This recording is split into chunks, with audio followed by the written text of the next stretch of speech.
Hello, folks.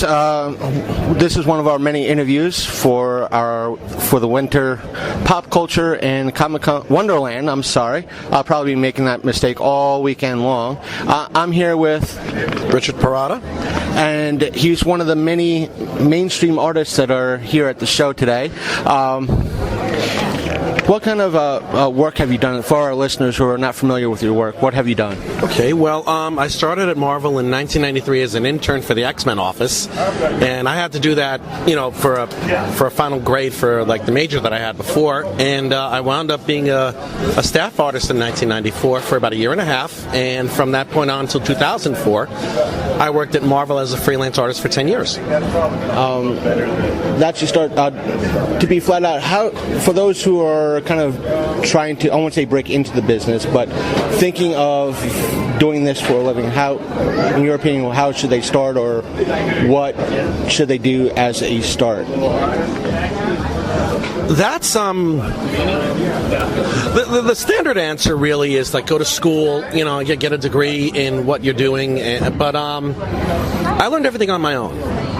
You see, you really have to have the drive, and a lot of times, I studied independently. Everything I learned, I studied independently. Figure drawing, perspective, storytelling, the whole thing. And another thing you have to have is really thick skin. Like, there are going to be people you're going to show this work to who are going to say you stink. Flat out. Even if you're really good, they're going to say you stink. When you hear something like that, instead of taking it personally, you have to take it objectively. And look at what you do and see if you feel you can improve on it. But everything is really all about, your independent drive, your will to do it. There are many, many ways to break into this industry, and especially now with the ability to get a Kickstarter fund and print your own book, and put yourself out there. It's all about how much you want to do it. No amount of school really is going to help you do it. Just because you get good grades as an artist doesn't mean that you're going to be a professional grade. And I'm not trying to say that anybody out there is bad. It's just that you need to be objective within yourself, and you need to study outside of school a lot more than you think. It's not a 9-to-5 job. I'm sorry. Go. No, it's okay. So that being said,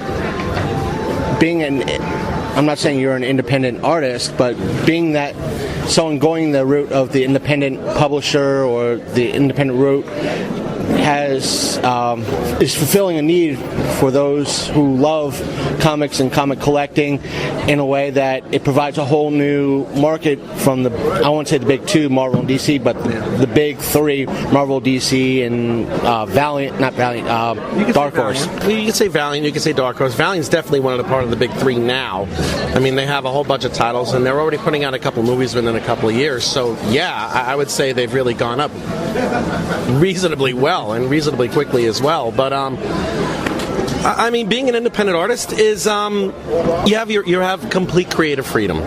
You can do whatever you want. You don't have to follow any obscure code of language or nudity, whatever. You can really create whatever you want. And if it's a really great idea, and if you push it enough, you don't know what's going to happen. You don't know if it's going to be good or bad. The sky literally is the limit. So whatever you put into it is what you'll get out of it. So in today's age, with a digital market, so to speak, being out there, and web comics and digital comics now becoming a predominant marketplace, how does that affect the physical demand in reference to the con setting, the physical market? Well, from what I can ascertain, it doesn't really affect it. If anything, it just broadens it. That's just my perspective on it. You just wind up selling less physical copies, but you also sell digital copies. I think I'm going to paraphrase here when I say this. Stan Lee said something to that effect about comparing digital comics to printed comics. He goes, comics are like a boob. They're nice to look at, and they're great to hold on to or something like that, and you can't do that on a screen. So, there's still a reasonably sized market for printed comics. If anything, Marvel and DC have had their best sales since the mid to late 90s, with just physical copies of comic books. So The digital's a component, but it's not the entire thing. So whichever way you go is going to be just fine. So with that, on my end, being not only a podcaster but a hobbyist, part of the geek culture of the comic book world, do you see the one thing that both print and digital media have in common is like print sales and so forth and so on? Could you please elaborate on that? Meaning like prints like what you have here on the table, like a limit 50 run of a certain type of print for a show, or posters, or like marketing material, so forth and so on. So additional collector's items as compared to, meaning the way like Calvin and Hobbes might have a limited poster run or something like that. You will never get a limited poster run of Calvin and Hobbes. You cannot do that. Every single strip that Bill Watterson ever drew is in a safe that rivals Fort Knox. I was just using them as an example. Oh, yeah, of course, but it's I mean, the poster art, some of the poster art, a lot of the poster art, well, all the poster art that's at any convention or anything, that's independently done by artists, who feel that they could sell prints and create, do a homage to their favorite character, and if they like it, they buy it. That's what's good about it. But as far as advertising is concerned, I mean, all you really do, you're advertising just by proxy, because you're selling your prints and people are getting to know your art. You go on Facebook, Twitter, Instagram, all those, and you continuously show what you're doing and how you're doing it, and what you're creating and how you're creating it. That's really the crux of all the advertising. Just continuously showing progress on how you do things. I know we touched, at least I brought up the aspect of Calvin and Hobbes. Yes. There was a documentary that came out, I want to say a year or two ago, in reference to strip art. One of the things I've noticed in a lot of the convention scenes that a lot of artists like yourself sell original, like page art and so forth and so on. Do you see those in the strip art market doing something similar down the line, or not as much? Well, you see, it's the same. It's along the lines of shopping. Instead of having to travel to a store, now all you have to do is go to Amazon or eBay, and you can just literally you can, of course, click of a mouse, you can purchase an item. You can also do that with webcomics. You really can. You don't really have to buy the original art or the original print. Since a lot of artists are turning to digital creation, there's really not that much original art, not nearly as much as there used to be, when I started in the mid to late 90s. I would sell my art that I did for Marvel and DC to a dealer, and he'd have thousands upon thousands of pages. Now that's lessening, because now there's really not that much of a demand for the original art anymore, because what a lot of artists do, they just produce it on the computer, they produce it digitally, and they sell prints on it for like maybe $15 or $20 a pop, and that's really essentially it. I'll still always use traditional medium and everything, but if I sell any art, that's fine. But if I don't, it's still a piece of art that I created, and I keep it anyway. Kind of moving away from the art aspect of how long you've been coming to shows and doing this sort of deal.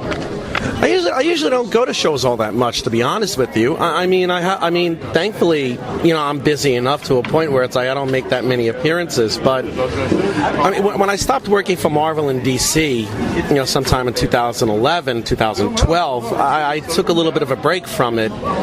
And when you go away from the industry or something like that, if you haven't done anything really substantial, it's not so much they forget you, it's just that you have to reacquaintance yourself with the outward public. So what I'm doing now is working for a whole bunch of independent books, and I'm slowly building my reputation, slowly building my outward awareness to the public, and we'll see where we can go from there.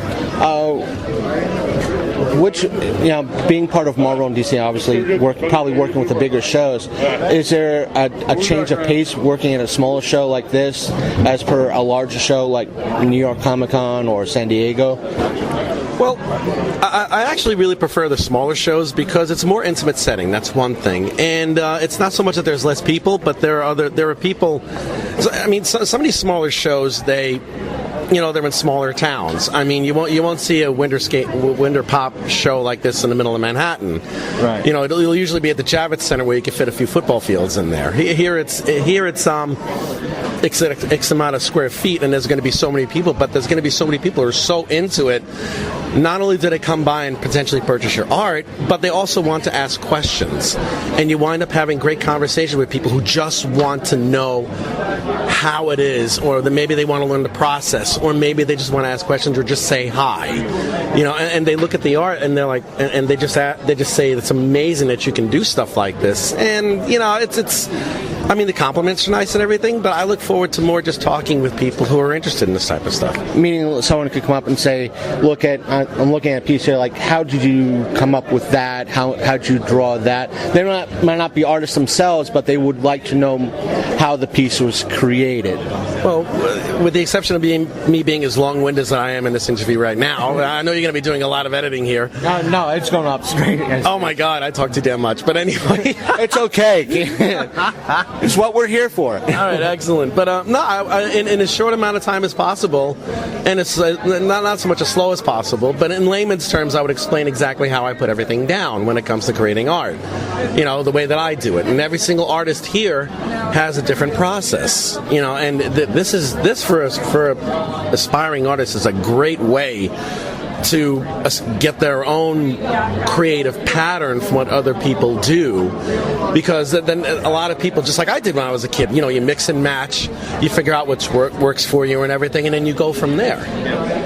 When you started out, did you have any influences in, meaning some people would look at a Michael Turner or today's generation as an influence as a mat or a style to draw from for their artwork? Did you have that growing up, or? I did. I absolutely did. My favorite artist in 1982, when I first started collecting comics, was Paul Smith. Now, for some of the older audience out there, he was the artist for Doctor Strange for a while, and then he jumped to the X-Men for about 15 or 16 issues, which I thought were right on par, and you older guys would know what I'm talking about, right on par with Byrne and Austin, with the Dark Phoenix run, and the Proteus, and the Hellfire Club, and all that stuff. I thought it was just as good, if not better, in a lot of ways, because Paul Smith was a huge influence on my work, and his storytelling is what really drew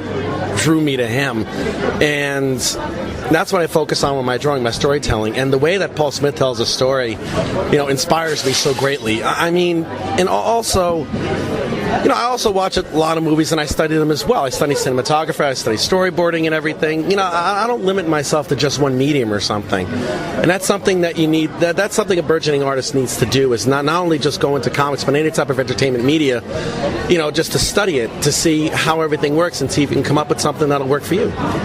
Being in the industry for so long, what would you like to do next, or where would you like to go from here? Well, right now I'm finishing up a degree in English, and I actually wouldn't mind being a teacher. It would be really nice. I mean, because it's not that you can't make a continuous living as an artist. The older you get and the longer that you're around, it's very difficult. You have to really continuously scrounge for work. And I know too many artists who are in their 50s who literally beg for the scraps off the tables of the big two, and that's how they make their living. For me, what I want to, the least I want to do is be a teacher. That's the least. But the most I would like to do is make films. Any specific genre, or just in general?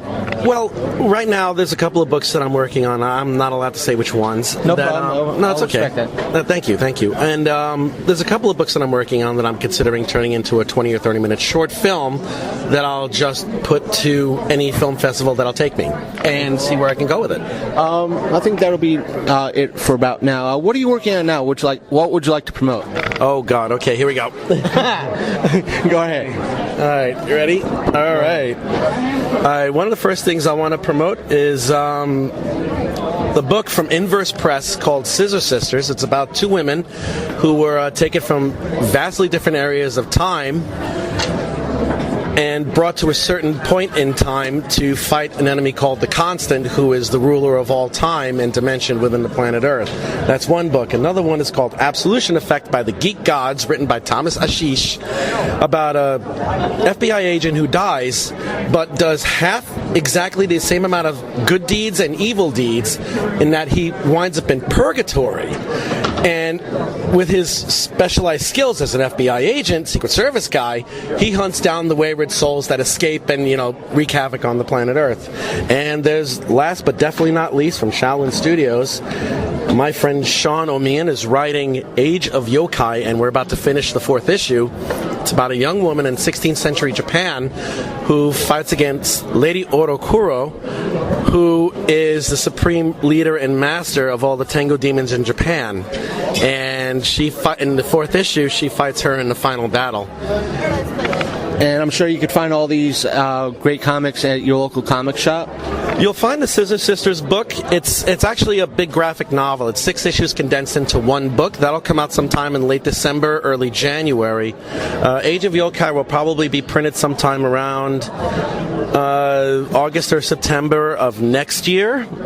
And Absolution Effect is already will have issue 2 out very soon. But yes, you can go to some of your local conventions and see if they're there. And if anything, I'll just provide this gentleman over here with links that you can take a look at. And I'll include those in our show notes so that everybody can find those issues or those graphic novels and purchase them and support the people that put this out.